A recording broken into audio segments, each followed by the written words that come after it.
All right, so when our friends are struggling to maintain good leash manners, which is subjective, keep in mind, but to me, what good leash manners means is maintaining a loose leash, occasionally checking in, showing some engagement, good, and staying to one side.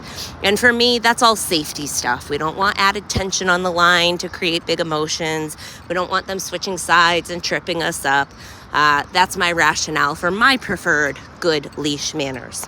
All that to say, the way that we can get them to do that, like you can see Huxley doing here, he's doing excellent today.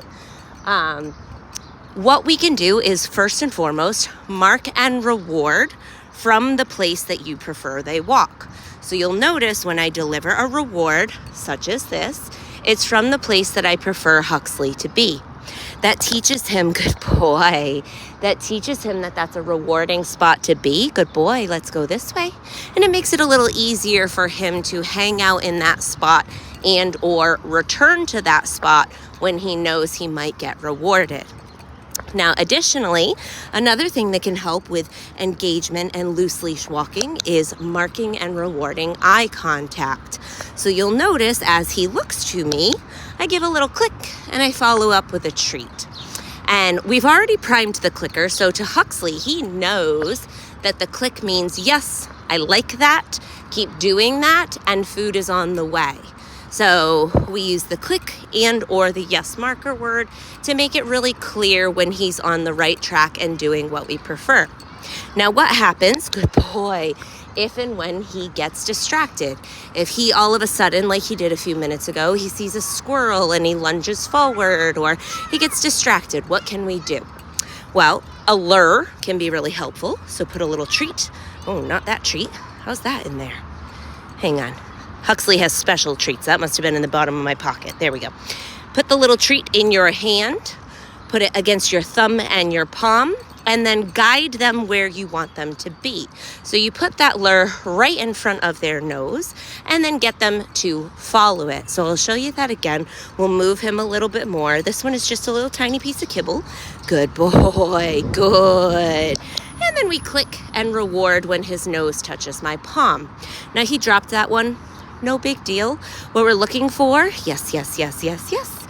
Good. Click the moment that he hits it. Let's go. Good. And then release the treat. And that teaches him that it's valuable to follow our hands, and he'll be rewarded for doing so. It's a really good emergency management technique. It's also super helpful if and when he gets distracted or in front of me or disengaged, I can lure him back to my side and reward him from that spot. Now, another thing that I use very frequently when dogs get in front of me is I will wait for them to offer eye contact. So let's pretend he's doing the worst of the worst. He's like way out in front of me, leash is tense, he's not paying attention at all. I'm gonna gently step to the side, pull towards me, just like this, just a little bit, putting pressure, and I'm gonna wait for him to look towards me. When he does, because eventually he will, just wait, be patient, it might take a minute. But if and when he does, you click that eye contact, and you'll see it in a second, he's getting there. Yes, good boy. And then, oh, you got an extra one, that was lucky, go get that one. Good job, good boy, let's go. So, again, pretend he's in front of you, you click the eye contact, send him back. Why are we doing that? 2 reasons. 1, sending him back releases the tension in the leash, right?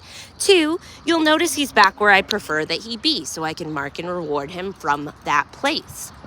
Good boy, very good.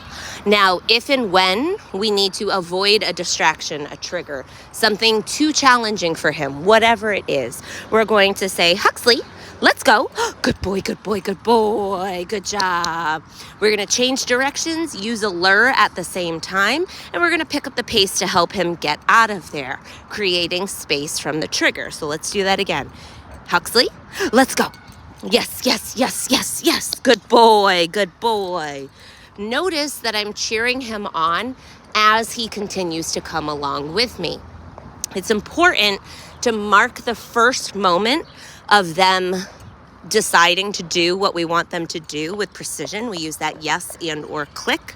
But then it's important to keep cheering them on for some of our more extended behaviors, like you just saw. So if I expect him to move with me for a little while, I have an opportunity. Huxley, let's go. Good. I have an opportunity to just keep on praising and telling him he's a great boy, huh? He's making good choices. Yes, sir.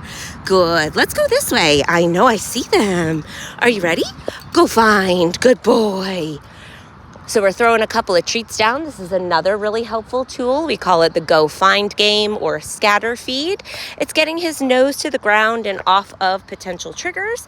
It's also giving our friends a moment to have plenty of space to be able to pass and set everyone up for success. So oftentimes being proactive or preventing things can be the best intervention. There are, of course, times where we want to allow for more challenge, but it's really important to check in with both yourself, your amount of bandwidth and ability to address a challenge in the moment, and then to assess your dog and see how much challenge they're capable of taking in that moment. Additionally, if it involves other dogs, keep in mind, we don't know them. We don't know their training. We don't know their challenges. So, for example, that woman had 2 dogs. I know as a person who sometimes manages multiple dogs, it is extraordinarily more challenging, good boy, when you are outnumbered, no matter what's happening. And so I would rather help them, help us, help them by just avoiding in that scenario. That said, if we don't have an option to pass, then I might use a Huxley touch. Good. A magnet hand touch, meaning now I haven't released it yet. I've got it in my hand. He's licking, and now I'm releasing. And you'll notice, 1, he kept his nose to my palm for an extended period there, right? And 2, he was willing to move with me. So again, imagine we have to pass another dog, another person at close proximity, and that's a challenge in that moment. Go find for whatever reason. You can use that magnet hand touch to set him up for success, help him navigate successfully past that challenge. So changing directions, using the let's go cue to indicate when you are on the move, both when changing directions as well as good boy, let's go, when going from stationary to movement. That can be extraordinarily helpful. Additionally, with all of these techniques, all of these interventions, the most important thing by far is to let your dog know when they are on the right track. We humans forget, we're barking cues at them and telling them what to do, and then we forget to tell them when they're doing the thing, when they've done it right. And sadly, for some humans, it's easy for them to find when they're on the wrong track, and they'll tell their dog that, but not when they're on the right track. So you're going to get a hell of a lot further, a heck of a lot faster, if you mark and reward your dog and let them know when they are doing what it is that you prefer, when they are on the right track. When you're telling them no, or don't do that, or stop that, it's wasted energy and time that could be told telling them what to do, could be spent telling them what to do, better said. Really important to remember that no matter what behavior it is that you're saying no to, that doesn't tell them what to do. So they don't have the opportunity to be successful in whatever our preference is in that moment. So marking and rewarding eye contact, praising and rewarding consistently when they're on the right track, changing directions, communicating clearly, let's go when you're on the move and you expect them to move with you, using their engaged dog leash manners, and remembering to meet them where they're at. Pivot often. If and when they start to struggle, give them a break with a little scatter feed. Give them an opportunity to go be free and go sniff. So for example, Huxley needed a break there anyway. Am I going to get upset that he stopped and sniffed? No, we're going to compromise. He was really focused for a really long time, doing a really excellent job. This is his time, his walk. We want to make sure that we meet in the middle as often as we can, knowing that our dogs are sentient creatures, autonomous beings who their entire life experience is reliant on us. So if we don't give them opportunities to be free, to just be a dog, to be an autonomous being, to make decisions, all of those things. That doesn't happen. That's up to us to make sure we create those situations. So, what works for your leash manners? What are your favorite leash manners techniques? Oh, one last one I'll finish up with. I love a front clip harness personally. The front clip, the reason is if you've gotten really good at marking and rewarding eye contact and your dog does start to travel in front of you, very often that front clip is just going to gently tug the leash toward you, and it's an opportunity to then mark and reward that eye contact, that engagement with you. It's almost manufacturing the check-in a little bit by using a front clip harness, but we like it, we love it, as long as it's a good fitting harness that doesn't restrict movement. That can be a helpful tool. So now notice, we're going to move out of the way. We got a cute friend coming here. Huxley! Yeah, nice buddy. Good boy. Here, good job.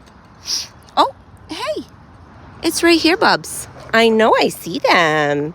Do you want your little piece? Huxley!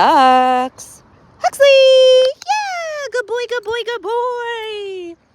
Movement backwards can also be helpful. Good job. And now I'm going to let him investigate and process now that we've given our friend some space.